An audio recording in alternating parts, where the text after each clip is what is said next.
You know, I'm really glad I had to work last night because I'm glad I didn't watch this Raw live, but be that as it may, I will attempt to do this video in 15 minutes or less.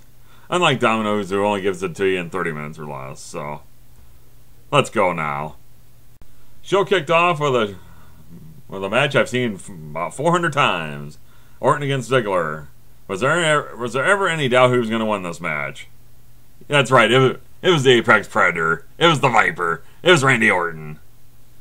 But after the match, Ricardo and ADR and Ziggler start beating up on Orton, which means we get Kofi Kingston. I would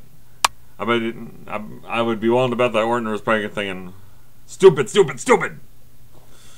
And that's kind of how this ended up. And then you get Teddy Long out there because I guess it's a Raw Super Show. God, when was the last time we had that? Back in the summer. And you know, Teddy Long does what Teddy Long does. He makes a tag team match. Orton and Kofi against ADR and Ziggler. And you know Orton's not going to do the job because Kofi does. You damn right. And so ADR and Ziggler win the match. So, yay. Okay, then you have more evidence about this fucking AJ Cena deal with Vicky and Dolph, and ugh. Do we really fucking give a shit? I'm God. This has nothing to do with Survivor Series.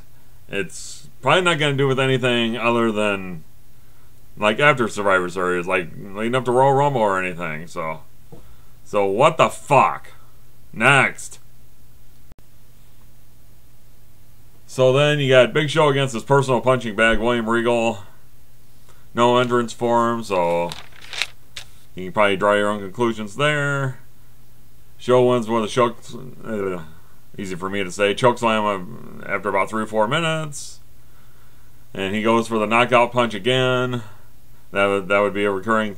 This would be something that would happen later on, which I'll get to in a bit. Sheamus comes down the ring to make the save, and that's about it for that segment. Yippee skippy.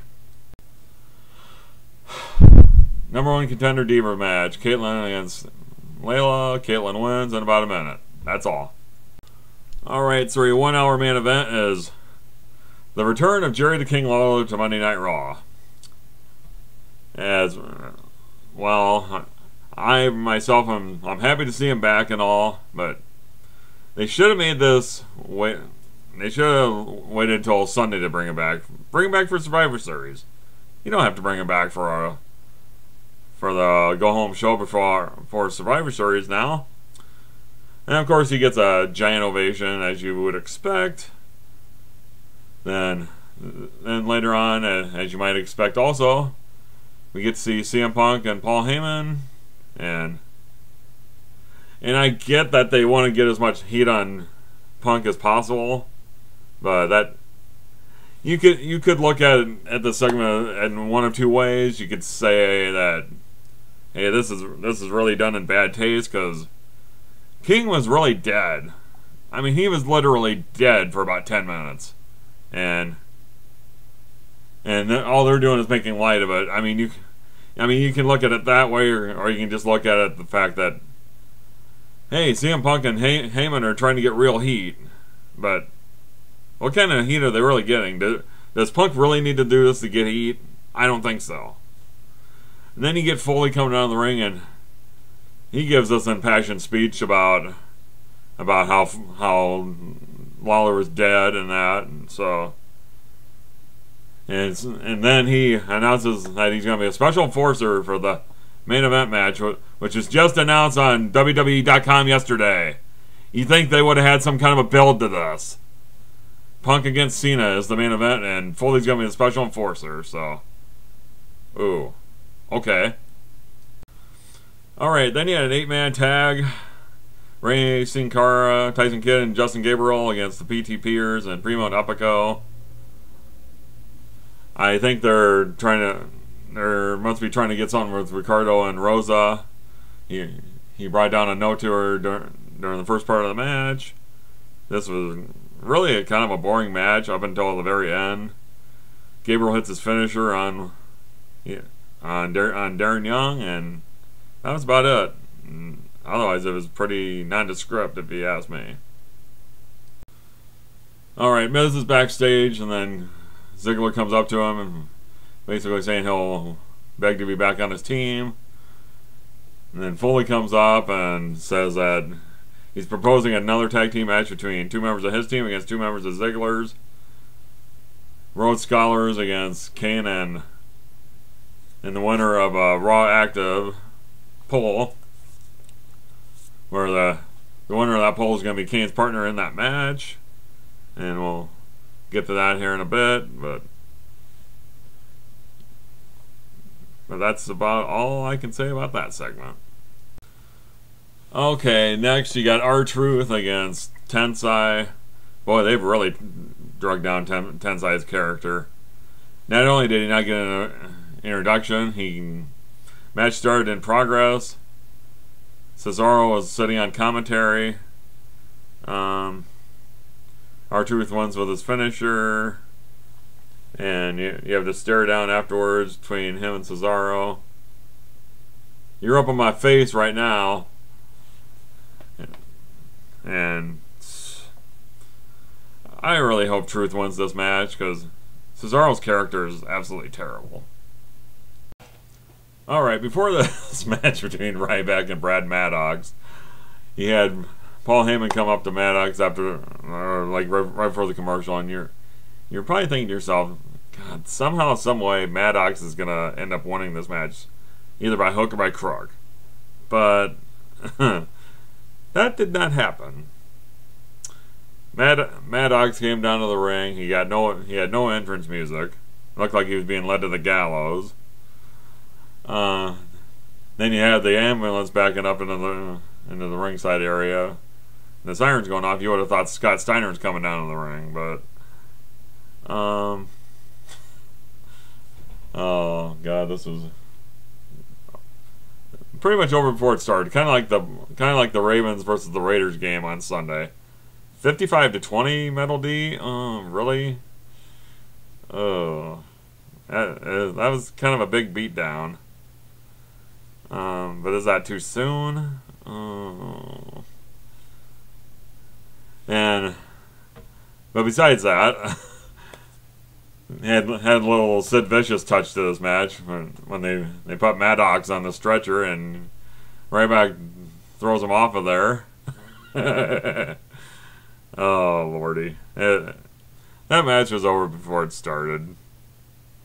So no contract for you, Brad Maddox. I think you had your 15 minutes of fame now.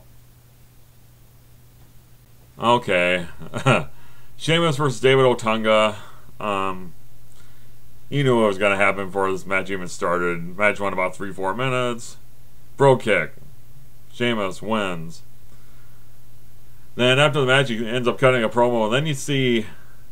Oh, right during the match, you saw McGillis Shitty and William Regal in the back watching the match on the screen back there. Then Big Show starts beating up on William Regal again, starts pest pounding him, and then he knocks him out with the WMD one more time, 3 times in a week. 3 strikes, you're out. Alright, so he had the tag team match between the Rhodes Scholars. I'm not going to call them Team Rhodes Scholars. They're the Rhodes Scholars. Against Kane and the winner of the Raw Active Interactive poll to find out who the final member of Team Foley was going to be. You had either Santino, you had Ryder, or you had The Miz. And lo and behold, The Miz wins with 60% of the vote. So... I'll tell you what about this match. Kane and Miz worked really well together, I thought. Considering they never teamed before and all. That was funny. Daniel Bryan, he's acting like his feelings are all hurt. It's like, I wouldn't, if I was you, Kane, I wouldn't be, if Foley asked me to team with somebody else, I wouldn't do it. So I thought that was funny. And then after the match, well, Kane ends up winning with the choke slam on Cody. So Kane and Miz won, and it was funny at the end of the match. Daniel Bryan comes in the ring, and he comes in and raises Kane's arm, and then Miz does the same thing. They're both doing it. That was funny shit, I tell you. All right, so your main event was Punk against Cena. Foley was a special enforcer, but didn't really get involved until Heyman tried to come into the ring and try to nail Cena with the belt or whatever he was trying to do, and then Cena ends up winning with the AA after. This was not their best match by far, quite honestly. But after the match, the belt's laying on the ground, or not on the ground, but in the ring. Ryback and Cena stare down. They both grab the belt, but it was kind of funny seeing Punk on the apron, looked like his lip was quivering, looked like a child. I want my toy back. But funny. It was kind of a funny segment though. But my final thoughts on this go home show before Survivor Series, I was pretty bored. I'm not gonna lie here. Oh gosh. God, this triple threat match between Ryback and Cena and Punk at a pay-per-view. God, you just get that feeling that you could make this a match at a pay-per-view and make it be the main event, and you wouldn't even have to have a belt on the line, I don't think. But they don't have that really that many matches set up. It's like, yeah, you got the traditional Survivor Series match, you got the match between Sheamus and Big Show, the rematch, and then you got Punk, Cena, Ryback in a triple threat. And then you got R-Truth and Cesaro for the U.S. title. But I imagine they're gonna have a Divas match in there somewhere, and then they'll probably throw in a couple of matches, maybe on Sunday afternoon or something. But boy, if this is what you're gonna give me for a go home show, WWE, it's like, shit. This Survivor Series this year probably isn't gonna be worth buying. At least I'm not gonna.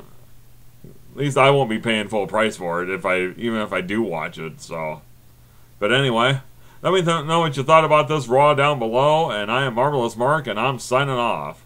See you later. Bye bye.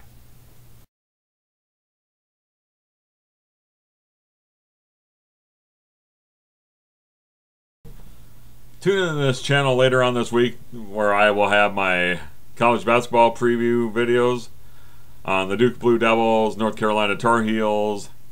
I plan to do one for the Kansas Jayhawks, Iowa State Cyclones, and I also plan to do one for the Iowa Hawkeyes and the UNI Panthers. So stay tuned to this channel now, won't you?